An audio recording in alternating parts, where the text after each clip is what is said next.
मंत्र एक बार मेरे साथ दोहराओ। ओम भूर्भुवः स्वः तत्सवितुर्वरेण्यं भर्गो देवस्य धीमहि धियो यो नः प्रचोदयात्। जीवन नदी के समान है। जिस तरह से नदी पहाड़ में पैदा होती है, परंतु पहाड़ के उन्हीं टूटे हुए पत्थरों से टकराती है और टकरा करके अपने वेग से उनको रेत बनाती है और उस रेत का भी अपने लिए बिछोना बनाती है।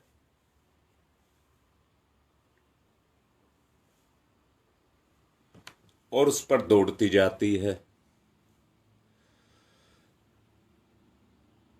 ऐसे ही आदमी भी अपने जीवन में आए हुए अपने अवरोधों को, उनसे टकराता है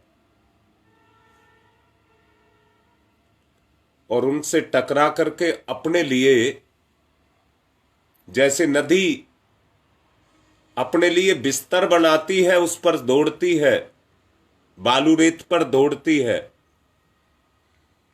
ऐसे ही व्यक्ति भी अपने लिए साधन बना करके उनसे काम लेकर के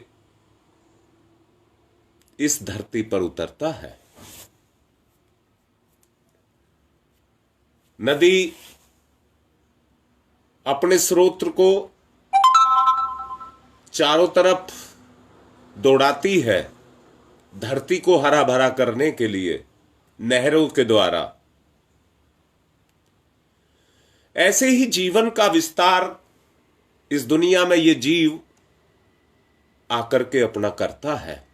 अपने जीवन का विस्तार चारों तरफ फैलाता है अपने संबंधों के रूप में, परंतु उन संबंधों को हरा भरा रखने के लिए करता है। जैसे नदी अपने पानी को सब तरफ चारों तरफ बखेरती है धरती को हरा करने के लिए, ऐसे ये अपने संबंधों को हरा करता है, अपने आप को बीज बना करके इस मनोभूमि के अंदर बोता है। एक बार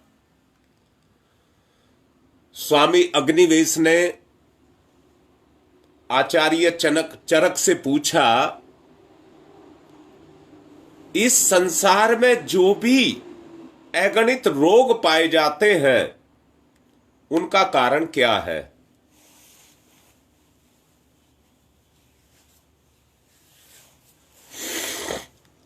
तो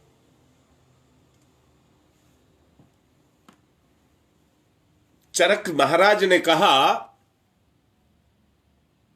इनका केवल एक ही कारण है, वो है हमारा कर्म।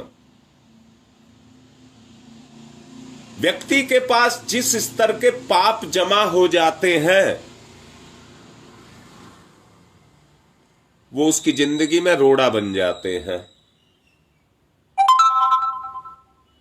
जिस स्तर के पाप जमा हो जाते हैं वो उसकी जिंदगी में रोड़ा बन जाते हैं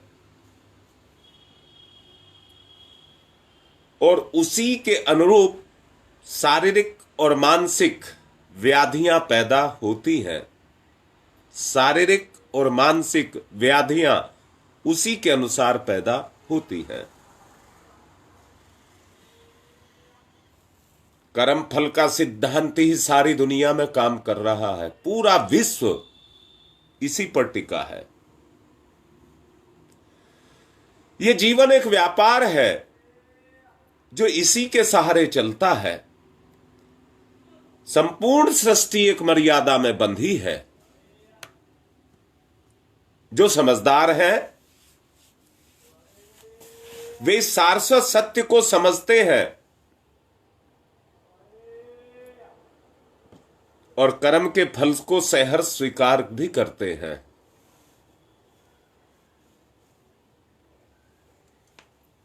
जीव ही शाश्वत है, जीवन ही शाश्वत है।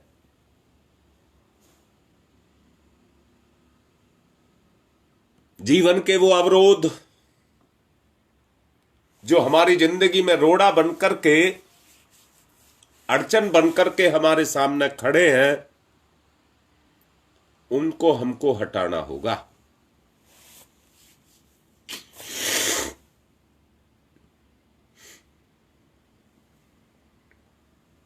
बड़े ध्यान से बात को सुनना। अपना पूरा अपनापन लगा करके मैं आप लोगों से कह रहा हूं, संसार का एक वातावरण होता है और जैसा वातावरण होता है वैसा ही प्रचलन पैदा हो जाता है, प्रवृत्तियां वृत्तियां वैसी ही ढलती जाती हैं। आज का जो समय है, मैं ये बड़े अच्छे से देख पा रहा हूं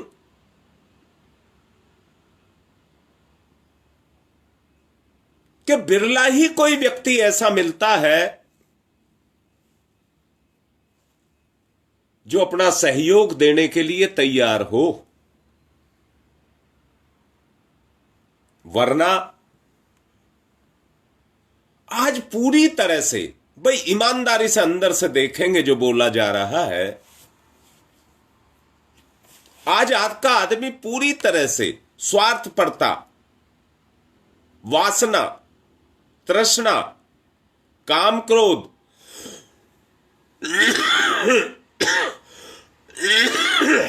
लोभ, मोह से पूरी तरह से ग्रसित है।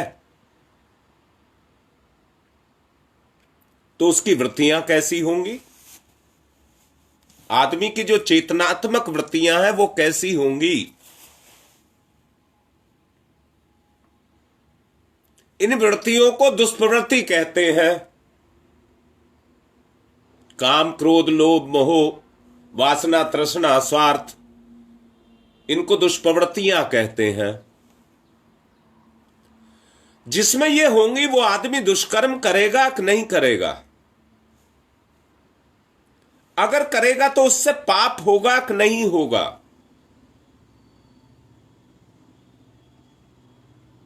परंतु आज का आदमी समझ नहीं रहा।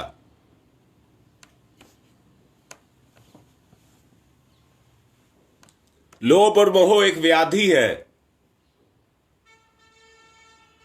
परंतु आदमी कह रहा मैं तो अपने बच्चों का निर्माण कर रहा हूं, बच्चों का निर्माण कर रहा हूं, हां, उनके लिए धन संपत्ति जोड़ करके रख रहा हूं।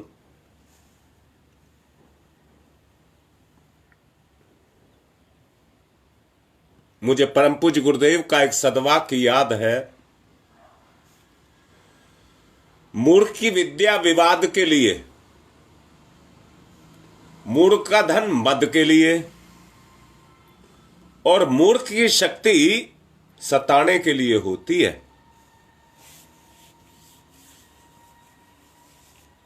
निर्धारण कर लेना। परंतु विद्वान की विद्या ज्ञान के लिए होती है। विद्वान का धन दान के लिए होता है और विद्वान की शक्ति दुर्बलों के लिए सहयोग करने के लिए, सृजन के लिए होती है। दोनों अंतरों को बहुत अच्छे से नजदीक से पहचान करके देखिए।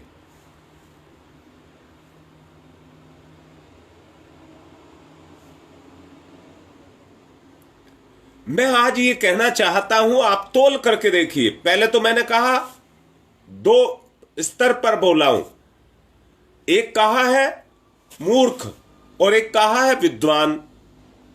अपने आप को देखिए, आप किस श्रेणी में आते हैं। 3 दिन पहले आपको बोला गया था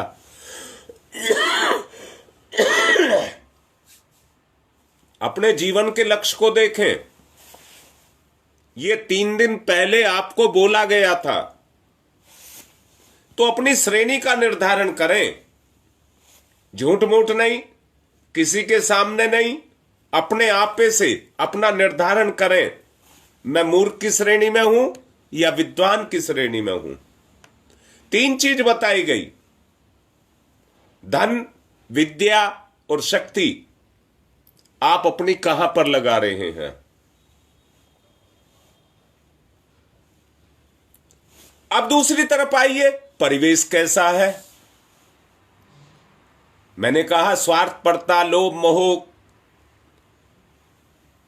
घृणा, काम, क्रोध, इनके बारे में आपको बोला गया है। ये जो पैदा होती हैं, ये वहीं पर होती हैं जहां दुष्प्रवृत्तियां होती हैं और पाप कराती हैं।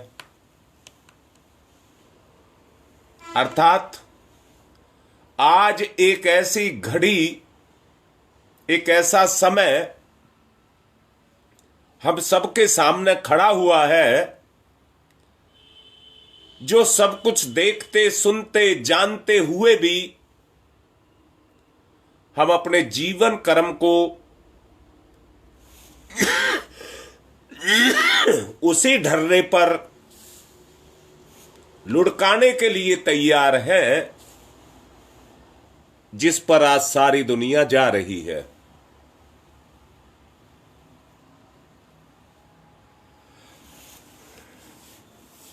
विशिष्ट,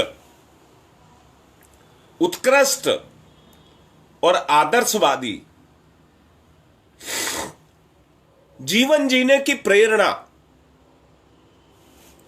जीवन जीने की प्रेरणा व्यक्ति के अंदर से जागृत हो, व्यक्ति के अपने अंदर से जागृत हो।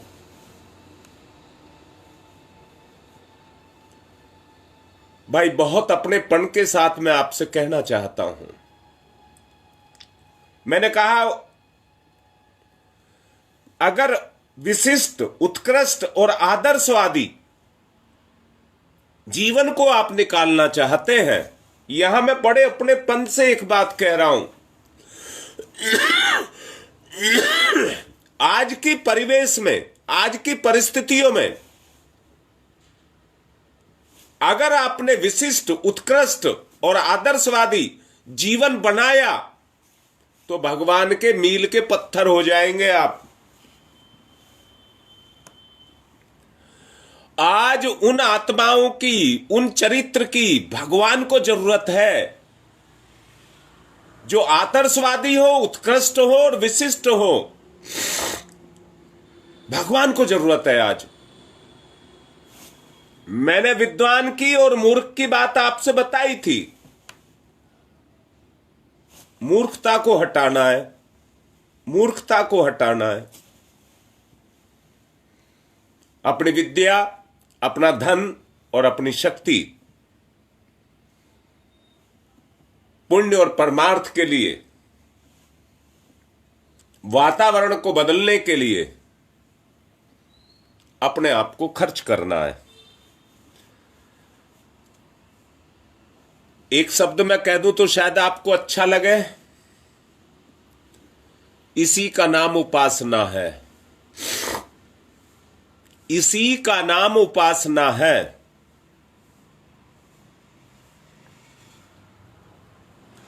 उपासना का उद्देश्य इन 3 चीज को अपनाने से ही पूरा होगा। उत्कृष्ट, विशिष्ट और आदर्शवादी। ईश्वर में केवल श्रेष्ठता ही श्रेष्ठता है, इसलिए वो सद्गुणों, सत्प्रवृत्तियों का आगार है, भंडार है। निरंतर श्रम, निस्वार्थ, उपकार, निंदा, स्तुति, हानि लाभ, इनसे परे होकर के कैसा जीवन? उदार, क्षमा, स्नेह, करुणा, मैत्री, ऐसा जीवन। ऐसा जीवन। धन का मद आकर के व्यक्ति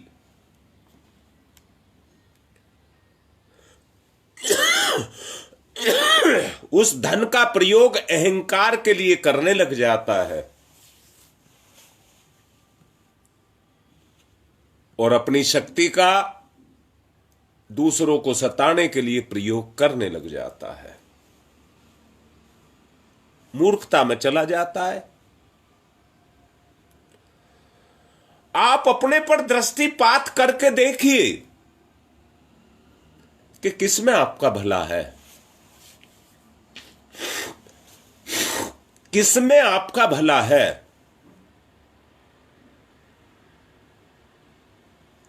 सहयोग के लिए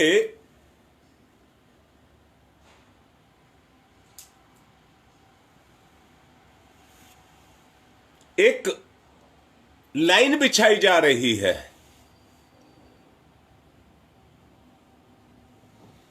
जिसका सहारा लेकर के हम जीवन की मंजिल तक पहुंचे, जीवन के लक्ष्य को पूरा करें।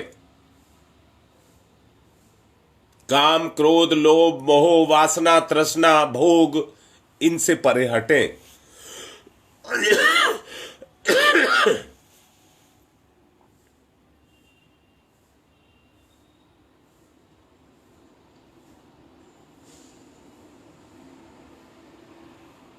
सालू बेटा देंगे, हमारे पास है दवाई।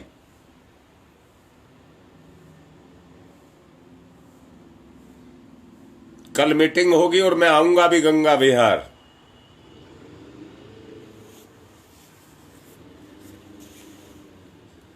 मैं फिर से कहूंगा, अभी मैंने कहा, जब व्यक्ति के अंदर वो गुण जागृत होंगे, किसके? श्रम का, निस्वार्थ उपकार का, निंदा स्तुति से परे, लाभ हानि से परे, हर चीज में अपने उसको ना देखे,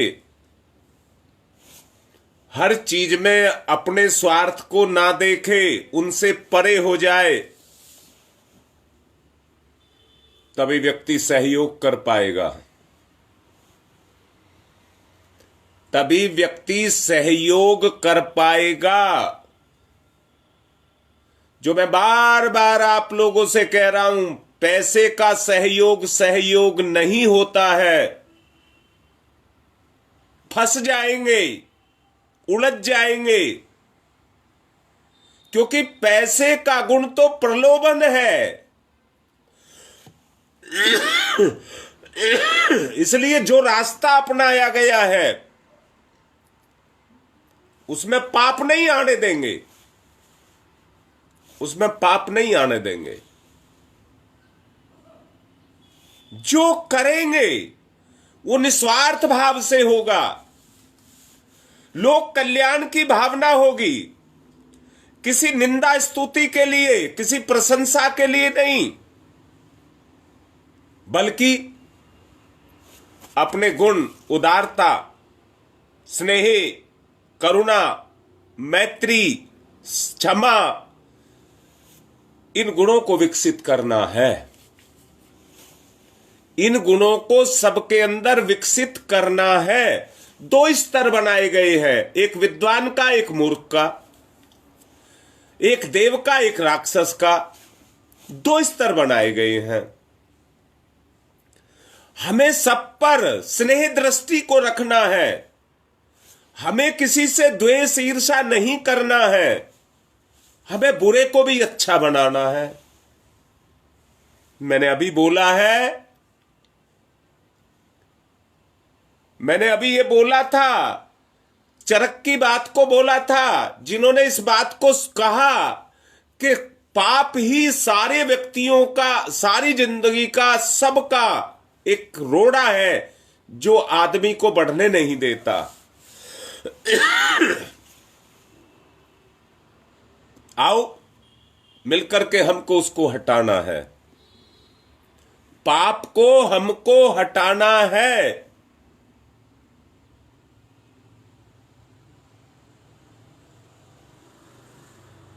और मैं दोबारा से बोल रहा हूं, बिटिया अन्नपूर्णा भी लाइन पर है, मैंने मैसेज डाला है, कल मीटिंग है, दोनों को उसमें आना है।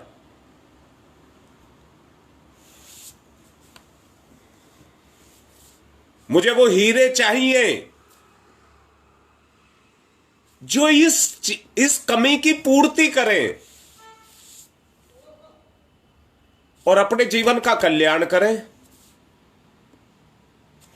बार बार बोल रहा हूं, सहयोग सहयोग सहयोग।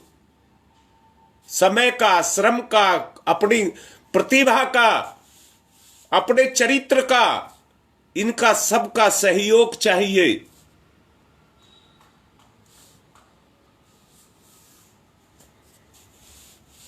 एक बार जुटने लग गया तो तूफान खड़ा कर देगा।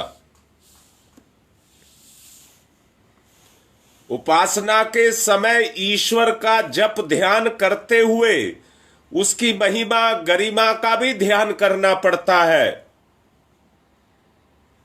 क्या तुम्हारी कोई महिमा गरिमा नहीं है? तुम्हारी आत्मा की भी है।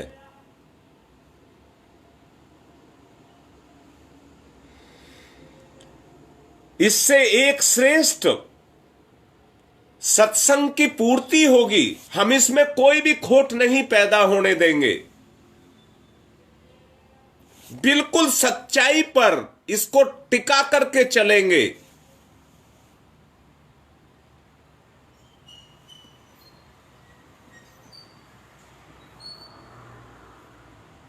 शिव विहार से सविता की आज शादी की सालगिरह है।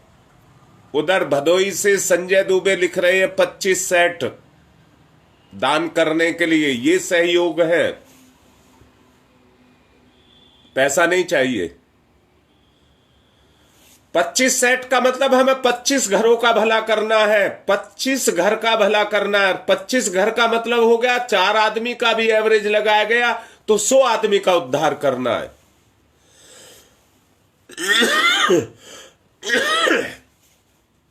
और मेरा मन है कोनिया क्षेत्र में 3100 घरों का भला करना, देव स्थापना करना, उन सद्गुणों की स्थापना करना, यह लक्ष्य है। परंतु होगा सहयोग से, होगा सहयोग से। जो जो दवाई ले रहे हैं, मैंने कल बोला था दुबे जी को, उन्होंने लिखा नहीं है। खाली हाथ कोई नहीं आना। जिनको फायदा हुआ है वो खाली हाथ कोई ना आए। आपके घर में एक बोतल हो, बोतल लेकर के आओ। आपके पास अमलतास की एक फली है, उसको लेकर के आओ। आपके पास करेले के पका हुआ एक करेला, उसको लेकर के आओ। जो भी लाना है वो लेकर के आओ। सहयोग इकट्ठा होने लग जाएगा, सैलाब आएगा। जिसके पास जो है वो दीजिए। जो वेस्ट है, हम तो उस वेस्ट को मांग रहे हैं। जिस करेला पका हुआ फेंक देते हैं, हमारे काम का है। बोतल का काम पूरा हो गया, आप फेंक देते हैं, हमारे काम की है। आपके पास जो बन पड़े, जो जड़ी बूटी कोई भी किसी तरह की हो, लाओ, हमें चाहिए। क्यों खरीदें, क्यों पैसा खर्च करें, कहां से लाएं, भीख मांगे? हम सहयोग मांगेंगे, भीख नहीं मांगेंगे। गिड़गिड़ाएंगे तो अपनों के सामने गिड़गिड़ाएंगे, गैर से हाथ नहीं फैलाएंगे। जो मिलेगा, जो वेस्ट मिलेगा, उसको भी बना करके तैयार करके आपको ही लौटाएंगे।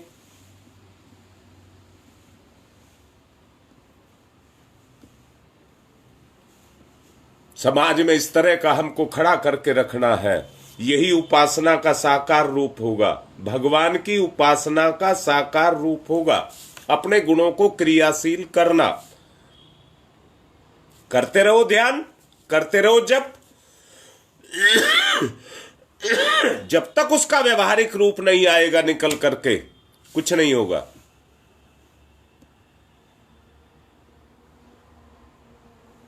और मेरा मन भी है, जैसा मैंने अन्नपूर्णा से अभी कहा, अन्नपूर्णा के लिए बोला, उसके दोनों बच्चे एमबीबीएस कर चुके हैं, एक एमडी कर रही है बिटिया। अरे सहयोग, उनका जीवन बन जाएगा, वो बड़े डॉक्टर बन सकते हैं,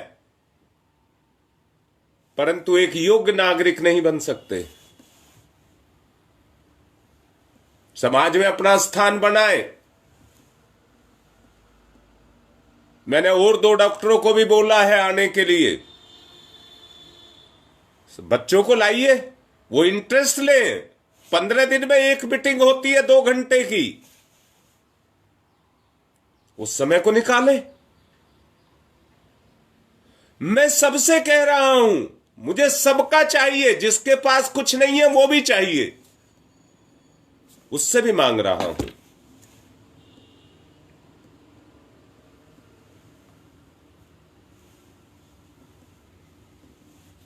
यही उपासना का साक्षात स्वरूप है, जिसके आधार पर हमारी अंतर चेतना उच्च स्तर को विकास के लिए प्रोत्साहन मिलने लग जाएगा, सांसारिक वातावरण की कलुषता निकलने लग जाएगी,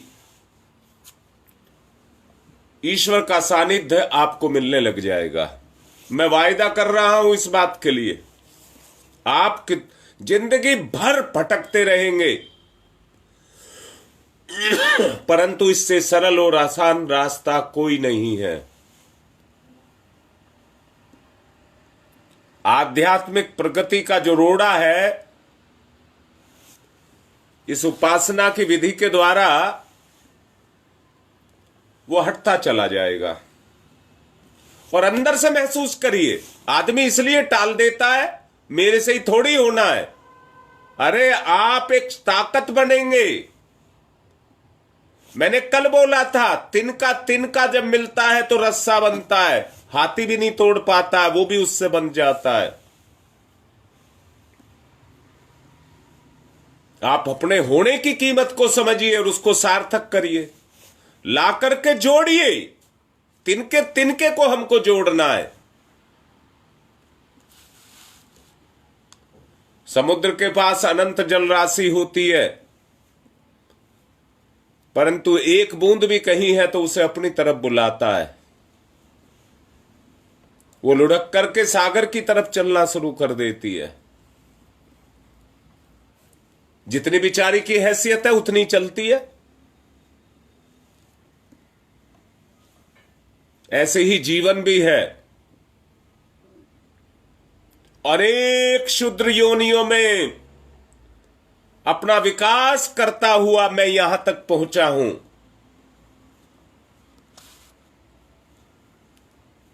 मेरी योनियों का स्तर ऊंचा होता चला गया।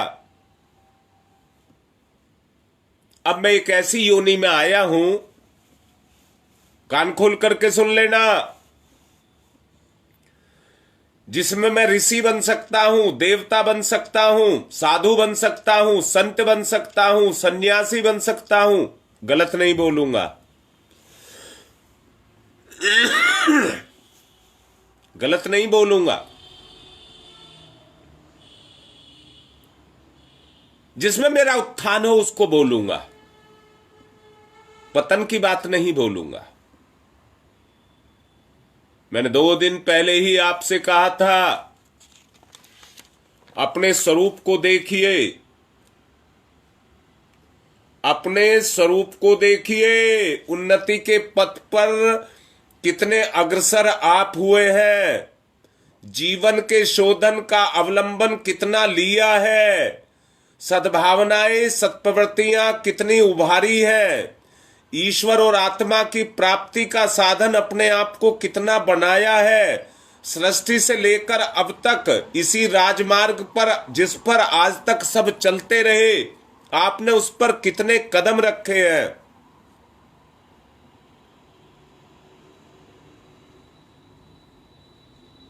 ये मैंने आप लोगों को बोला था। अपने जीवन के उस मंजिल को जो आपके अंदर छुपी हुई है, उसको हमें जागृत करना है, निकाल करके लेकर के आना है। दोष दुर्गुणों का निवारण करना है और सद्गुणों का संवर्धन करना है।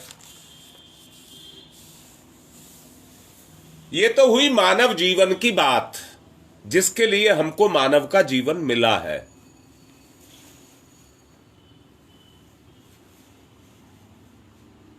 अच्छा बताओ, ईश्वर में श्रेष्ठता ही श्रेष्ठता है तो आप में निकृष्टता कहां से आई? जब ईश्वर की कृति आप हैं तो आप में निकृष्टता कहां से आई? ईश्वर ने छोड़ दी थी कमी, बस अपनी कमी को मिटाना है।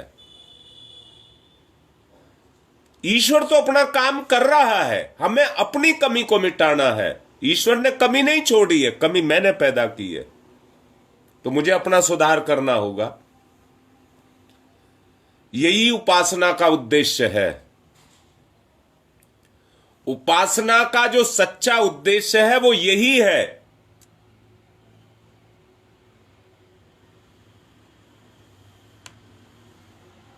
गुप्ता जी ठीक लिख रहे हैं।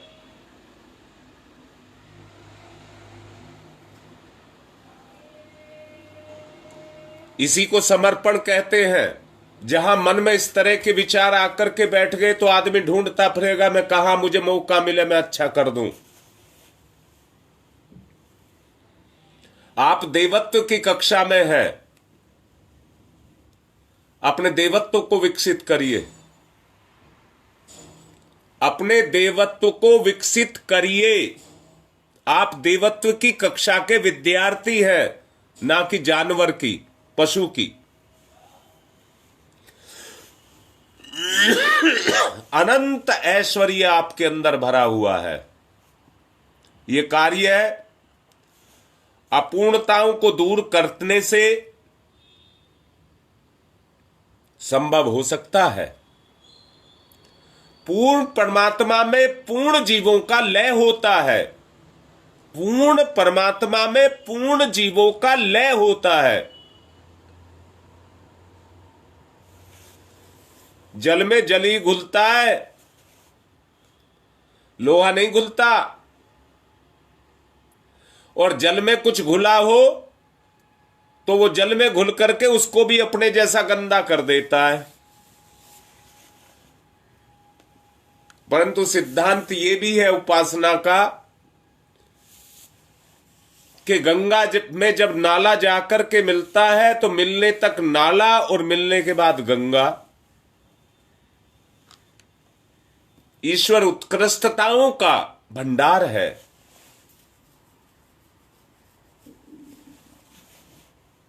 ईश्वर की जो प्रकृति है और प्रवृत्ति है,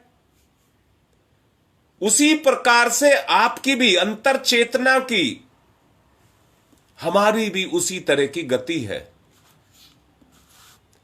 आप अपने आप को पूर्णता में, पूर्ण लक्ष्य तक को बनाइए, अपने आप को पूर्णता तक ले जाइए। वो पूर्णता ही आपको लघु से महान बनाने की प्रवृत्ति आपके अंदर पैदा कर देगी।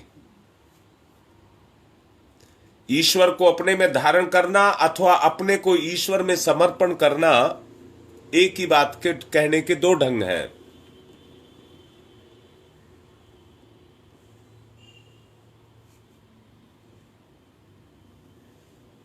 गुप्ता जी रविवार को मीटिंग में बात करेंगे, ये मीटिंग में देंगे, सब पढ़ लें। गैस को दूर करने की दवाई गुप्ता जी ने तैयार कर दी है।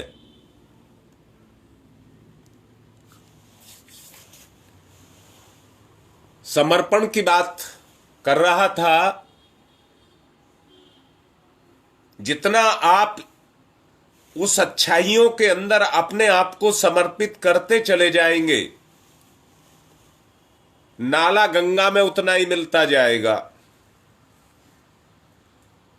गंदगी को ढोने का नाला मत बनिए, इंकार कर दीजिए। आपकी चेतना उसको इंकार कर दे।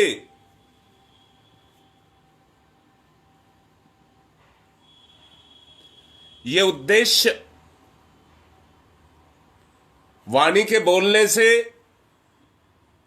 और कल्पना से केवल कल्पना के कर लेने से सिद्ध नहीं हो सकता, बल्कि जीवन की रीति नीति को उस तरह का बनाना पड़ेगा।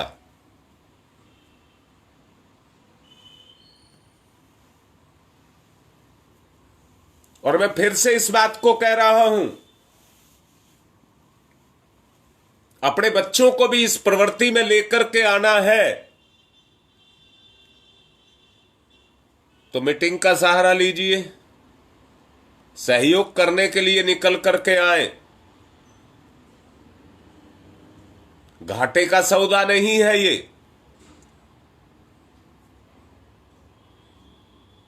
कितनी आत्माओं का भला होगा। गुप्ता जी ने अभी नींबू से अजवाइन तैयार की है गैस के लिए, तो कितने शरीरों का फायदा करेगी। आप पर नींबू है, नींबू दीजिए, अजवाइन है, अजवाइन दीजिए, कुछ भी दीजिए आप।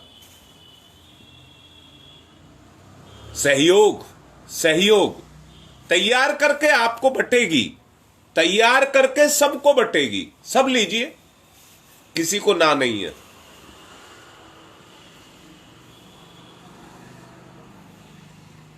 अपूर्णताओं, त्रुटियों का निष्कासन और महानताओं का अभिवर्धन निरंतर हो, चलता शुरू हो जाए, एक क्रम उसका चले। सुबह उठते के साथ ही दिन भर का श्रेष्ठतम कार्य का योजना बन जाए, और सोते समय सबका मूल्यांकन किया जाए कि आज हमने क्या किया। यही उपासना का एक सच्चा सिद्धांत है, जो उसका व्यवहारिक रूप है। भजन की तरह आत्मनिरीक्षण, आत्मचिंतन, आत्मनिर्माण और आत्मविकास हृदय का मंथर उपासना का अनिवार्य अंग है।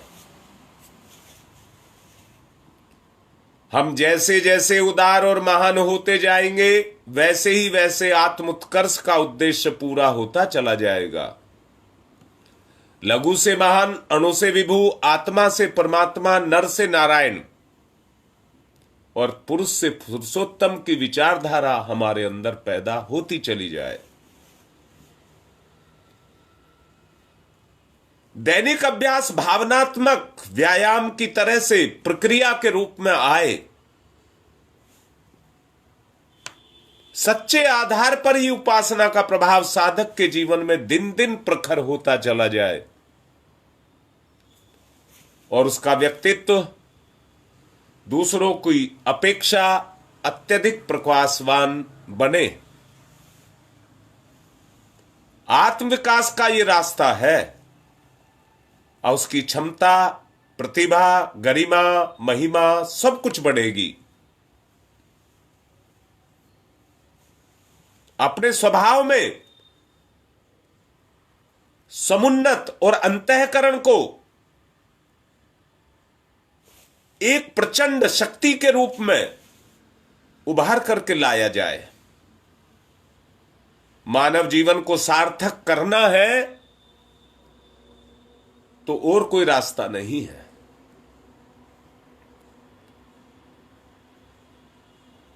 जो आपके जीवन में अपने आप अनुभव आपको होने लग जाए, वही वास्तव में जीवन की सच्चाई होगी।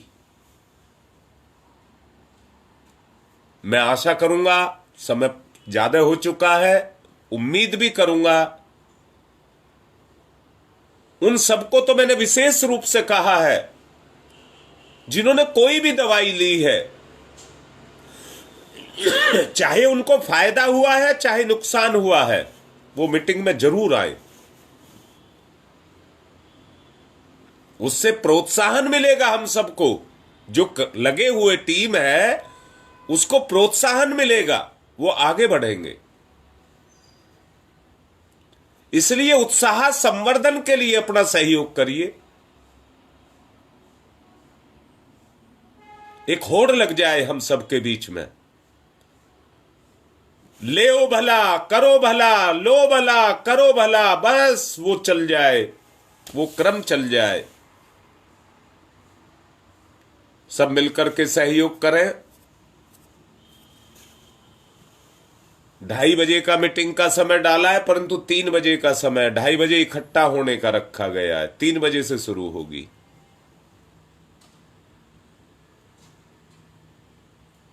P13 नंबर है। नवीन शादरे में पूरा एड्रेस डला हुआ है। आप सहयोग की भावना रख रहे हैं, मैं उम्मीद करता हूं आप जरूर सहयोग करेंगे। इसको मेरा गिड़गिड़ाना ही कह लीजिए। एक बार चल जाए, मेरे गिड़गिड़ाने से भी अगर काम चल जाए तो मुझे कोई दिक्कत नहीं है, परंतु आज टीम का सहयोग करिए। जिन जिन को मैंने अभी बोला भी है वो सब आए। आज की बात समाप्त।